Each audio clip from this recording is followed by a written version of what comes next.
Salut à tous, c'est Picouz et on se retrouve pour l'épisode 44 de cette série avec la WWE. On attaque l'épisode 2 Main Event avec un excellent premier match entre Carmelo Hayes et Wesley.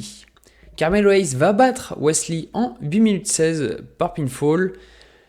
Je l'ai mis en high spot parce que les deux hommes ont des très bonnes notes aériales et flashness. 73 de rating total, 61 pour Carmelo, 66 pour Wesley.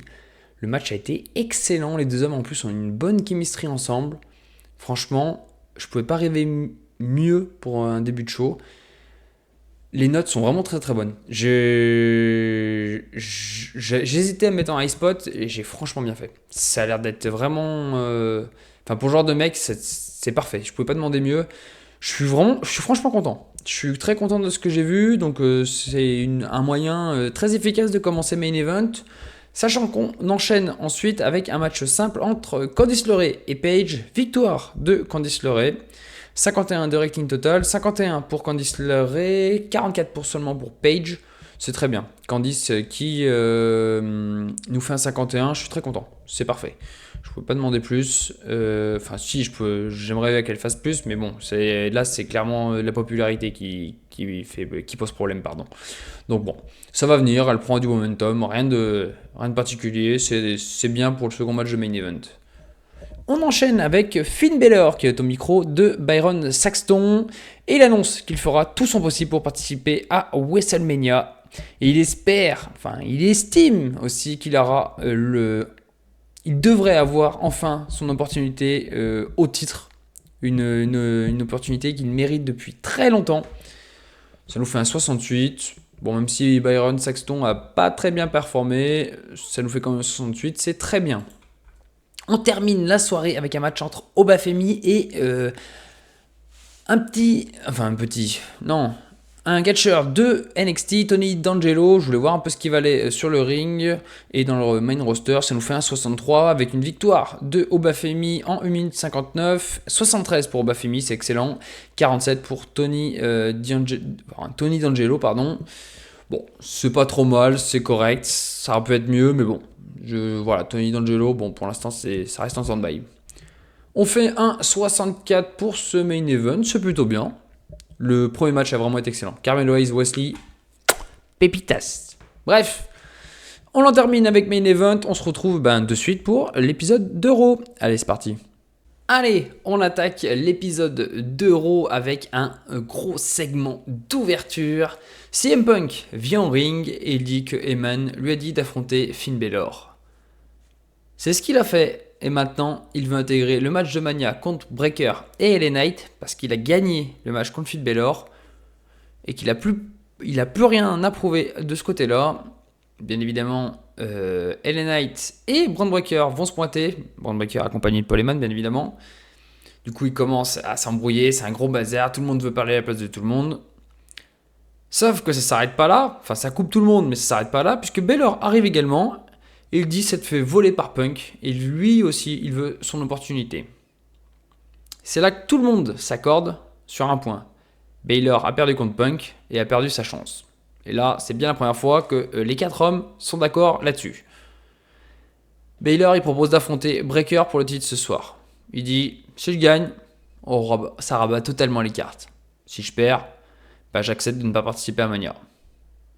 Bron Breakker et Paul Heyman, ils disent non, nous on veut pas, on n'est pas d'accord.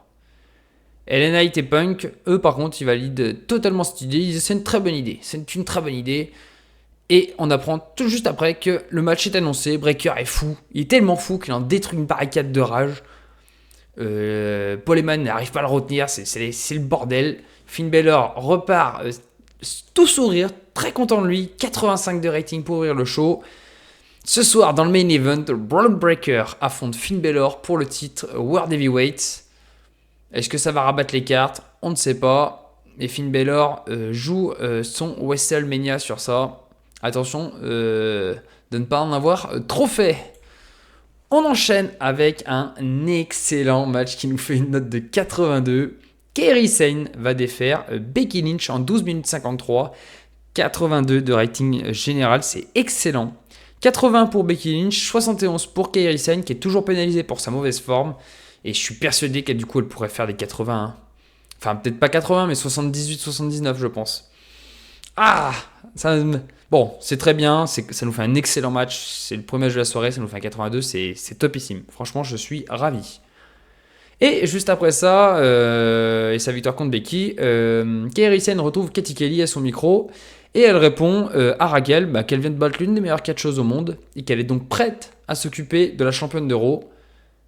Asuka, pour aucune raison, vient attaquer, mais Io Sky était attentive et intervient aussi. Elle repousse Asuka, et Asuka, elle se relève, elle dit à Io Sky qu'elle va passer un sale moment, qu'elle va s'occuper d'elle très prochainement.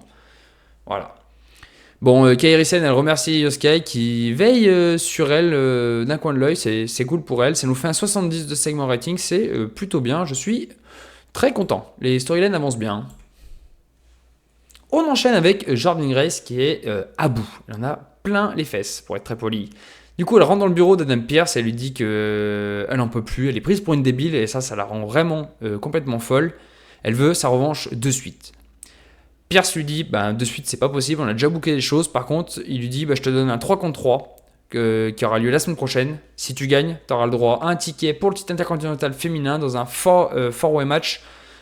Du coup, contre, ça serait Liv Morgan, Roxanne Perez et Zoe Stark. Mais il faut qu'elle gagne. Jordynne, évidemment, elle accepte le truc, ça nous fait un 54, c'est plutôt bien.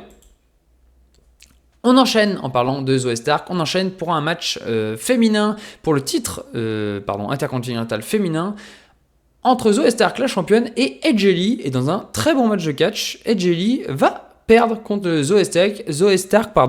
La championne conserve donc son titre intercontinental, ça nous fait un 57, c'est bien. Zoe Stark fait une note de plus de 49, elle fait 50, c'est bien, je suis content, ces notes remontent assez vite. J'espère que ça remontera même très vite, parce que j'ai quand même des beaux plans pour Zoe Stark, donc c'est plutôt cool, elle continue à prendre du momentum, donc c'est bien. On enchaîne avec un match par équipe, le New Day Nouvelle Génération affronte les Grizzled Young Veterans. Et dans un bon match de catch, le New Day va s'imposer en 13 minutes 26, 71 de rating total, c'est très bon. 60 pour Kofi Kingston, 72 pour Jiva Evans, qui est toujours aussi bon, 62 pour Zach Gibson et 56 pour James Drake. C'est plutôt bien, deux très bonnes équipes, ça nous fait un 71, c'est parfait. Et derrière, on va voir André Chase qui va prendre le micro accompagné d'Omos. Et il dit qu'il accepte le défi proposé par le New Day, mais la semaine prochaine, à Raw, il va affronter Kofi Kingston dans un match simple. Voilà, le New Day n'aura pas trop le choix, ils vont accepter, parce qu'ils vont avoir leur match à WrestleMania pour les titres par équipe de Raw, les World Tag Team.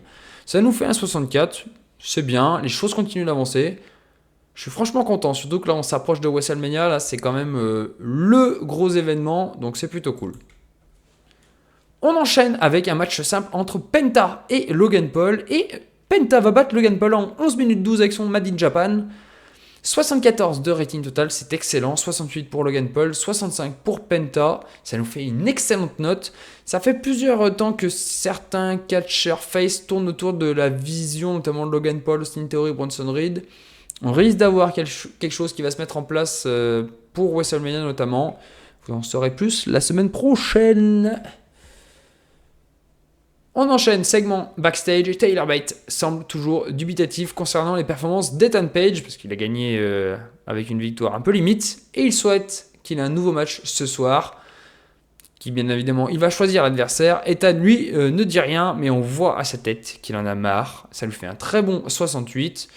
Pareil, ça fait avancer la storyline du titre intercontinental, c'est très bien.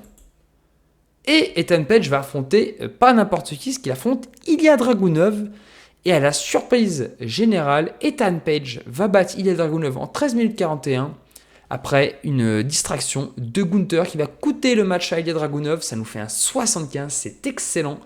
59 pour Ethan Page, 79 pour Ilya Dragunov qui accepte de perdre contre n'importe qui. Ilya, c'est vraiment un vrai bon lutteur, il est vraiment cool. Donc c'est plutôt cool.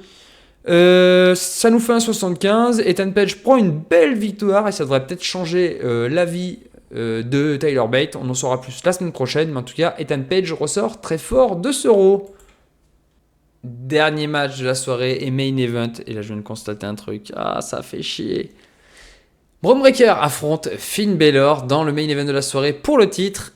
Et à la surprise générale, Finn Balor va défaire Bron Breakker en utilisant un objet. Il va donc tromper, pour être poli, Bron Breakker et Paul Heyman.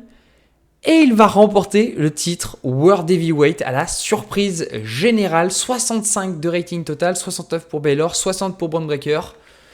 C'est le choc. L'épisode de Raw se termine sur Finn Balor qui soulève la ceinture à 2 semaines de WrestleMania. Il vient de battre Bron Breakker. C'est le choc. On termine l'épisode de Raw là-dessus. Je suis vraiment déçu que les deux hommes ne cliquent pas parce que je suis sûr qu'il aurait pu avoir une super note. Surtout qu'en in-ring, ils sont très bons. Mais je mets un gros imprévu dans la course de WrestleMania. Sachant qu'on est à 2 semaines de WrestleMania, c'est une dinguerie. Ah, ça me fait chier. Ça me fait baisser la note totale. Alors que pourtant, avec l'opener qu'on a fait, le segment opener, plus le match de KXN, on devait faire une excellente note. Écoutez, ça nous fait un 72. La popularité, elle a descendu dans 36 régions. Hein. Forcément, on ne fait pas un 75, ça nous casse un peu tout. Je suis vraiment déçu que le main event nous fasse cette note-là parce que, voilà, Financial Report, on fait 1,6 million et la popularité, j'espère qu'on en perd au Canada et en Inde. Oh, ça fait suer. Mais bon, écoutez, c'est comme ça, c'est pas grave. C'est un choix osé que j'ai fait. Normalement, je devais faire une bonne note. Sur le papier, c'est comme des catcheurs qui font des notes incroyables. Ça n'a pas marché, ça peut arriver. C'est aussi le truc bien quand t'as la WWE, c'est que tu crains pas grand chose, même si tu te loupes sur un show. Voilà. Je vous laisse donc pour cet épisode. Je vous dis à très vite pour la dernière semaine de Booking. Ah mais non, il reste SmackDown. Non, moi j'ai rien dit. Je vous dis à très vite pour l'épisode de SmackDown de la fin de semaine. Allez, ciao tout le monde.